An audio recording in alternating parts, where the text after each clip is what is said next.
KTVA News Extra starts right now. So Roy Moore is just the latest high-profile person to be accused of sexual assault.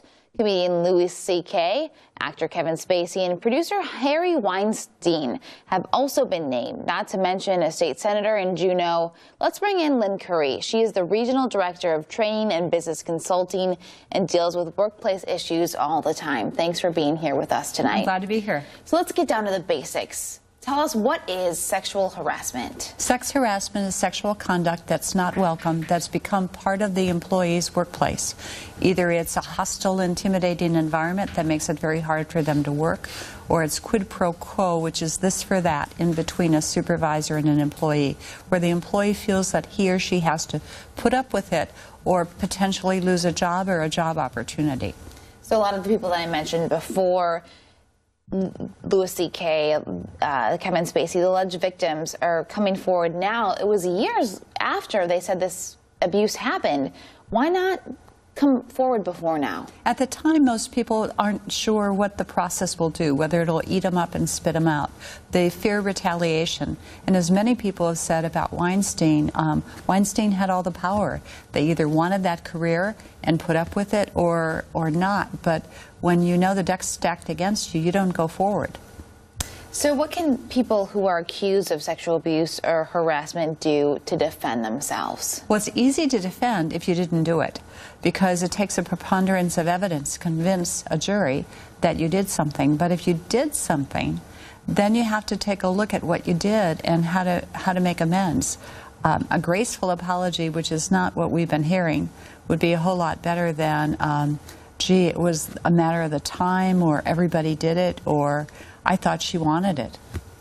So for people that work in corporate America, people that have jobs with maybe strategies or sexual harassment policies, what do they need to know?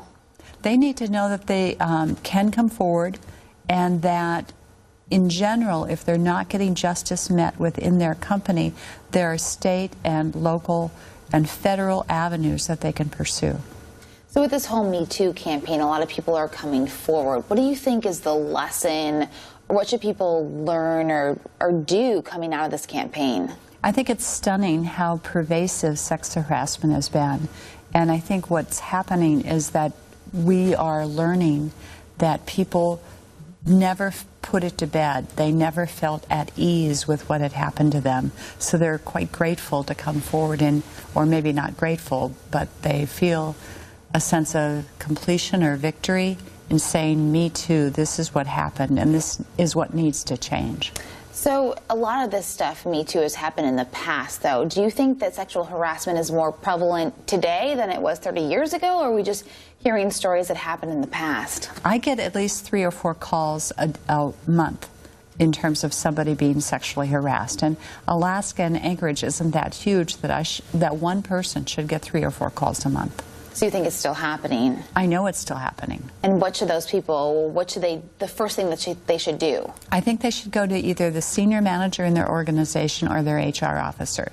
And if they're not getting any sense of, okay, something's going to be taken a look at and investigated, then they should go to the Anchorage Municipal Equal Rights Commission, the State Human Rights Commission, or the federal EEOC. So there's things they can do outside of their employers to get some sort of, justice or peace or action. Absolutely, but the first thing is within the organization, and then if that doesn't work, go outside. Lynne, thanks so much for being here with us tonight. Thank you. Joe, back to you. All right, Emily, thanks.